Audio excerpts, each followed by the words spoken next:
وعلیکم السلام ورحمۃ اللہ وبرکاتہ۔ محترم بھائی نے یہ ایک روایت بھیجی ہے جی، حضرت عبداللہ بن مسعود رضی اللہ عنہ بیان کرتے ہیں، میں نے نبی کریم علیہ السلام سے سوال کیا کون سا عمل زیادہ فضیلت رکھتا ہے؟ نبی کریم علیہ السلام نے فرمایا نماز کو اس کے ابتدائی وقت میں ادا کرنا۔ ہاں، صحیح ابن حبان 1475 نمبر حدیث کا حوالہ دیا، کہتے ہیں جی اس حدیث کی سند کیا ہے؟ جی ثابت ہے یہ روایت، صحیح حدیث ہے یہ جو ہے نا صحیح ابن حبان کے اندر اسی نمبر پر موجود ہے 1475 یعنی 1475۔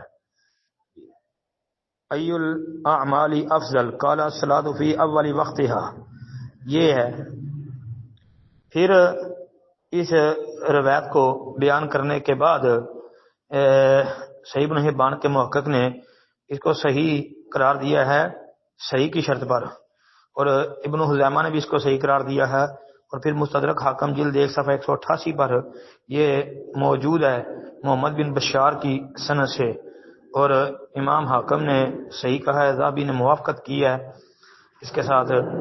بھئی یہ صحیح بخاری کے اندر بھی آپ کو یہ مل جائے گی، صحیح بخاری کے اندر بھی یہ موجود ہے، عبداللہ بن مسعود رضی اللہ تعالی عنہ والی یہی۔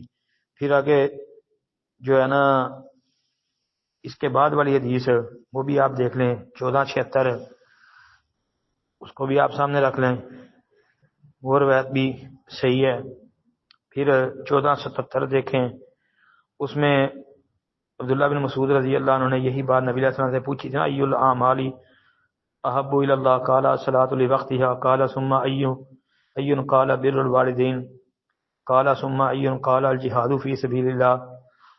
یہ روایت آپ کو وہاں پر بھی مل جائے گی، یہ صحیح حدیث ہے، بخاری وغیرہ کے اندر بھی دیکھ سکتے ہیں۔ 1478 والی بھی آپ دیکھ لیں جو ادھر موجود ہے۔ پھر 1479 یعنی 1479 اس میں بھی الصلاۃ فی اول وقتها کے لفظ ہیں، تو صحیح حدیث ہے جی انشاءاللہ۔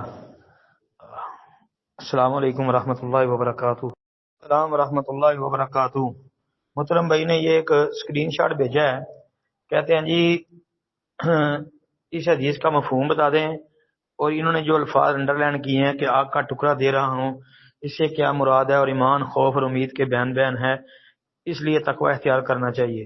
جی محترم بھائی یہ بات اصل میں یہ ہے کہ نبی کریم صلی اللہ علیہ وسلم نے یہ فرمایا ہے، جس طرح یہ حدیث ہے نا کہ میں ایک انسان ہوں، تم میرے پاس جھگڑے لے کر آتے ہو سکتا ہے کہ تم میں سے ایک دوسرے کی نسبت اپنی دلیل اچھی طرح پیش کرتا ہو، اور میں جو کچھ سنوں اسی کے مطابق فیصلہ کر دوں، اور اگر میں کسی کو اس کے بھائی کے حق میں سے کچھ دینے کا فیصلہ کر دوں تو اسے چاہیے کہ وہ نہ لے، کیونکہ میں اسے آگ کا ٹکڑا دے رہا ہوں۔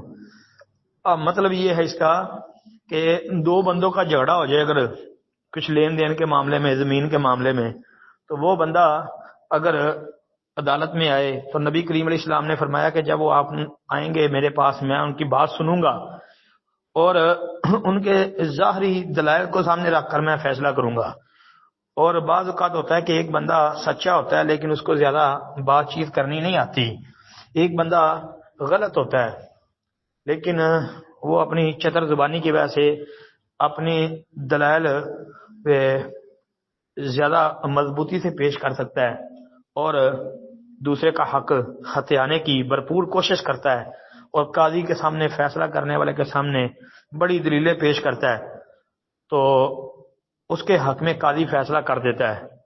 تو بس ایسا ہی معاملہ تھا، تو نبی علیہ السلام نے فرمایا کہ میں ظاہری بات سن کے تو فیصلہ کر دوں گا، تو اگر جس کے حق میں فیصلہ کروں اس کا حق نہ ہو تو یاد رکھو کہ اسے آگ کا ٹکڑا دے رہا ہوں، مطلب کہ وہ آگ کا ٹکڑا لے کے جا رہا ہے، تو اس لیے اس کو سوچنا چاہیے۔ اور ایمان خوف اور امید کے بین بین ہے، مطلب ایمان جو ہے تقوی اور جو امید آرزو ہے نا اس کے درمیان ہے، تو اس لیے تقوی ہی اختیار کرنا چاہیے، اللہ کا خوف دل میں رکھنا چاہیے۔ جب خوف ہوگا تو پھر بندہ کوئی بھی کسی کا حق نہیں لے گا۔ جی السلام علیکم ورحمۃ اللہ وبرکاتہ۔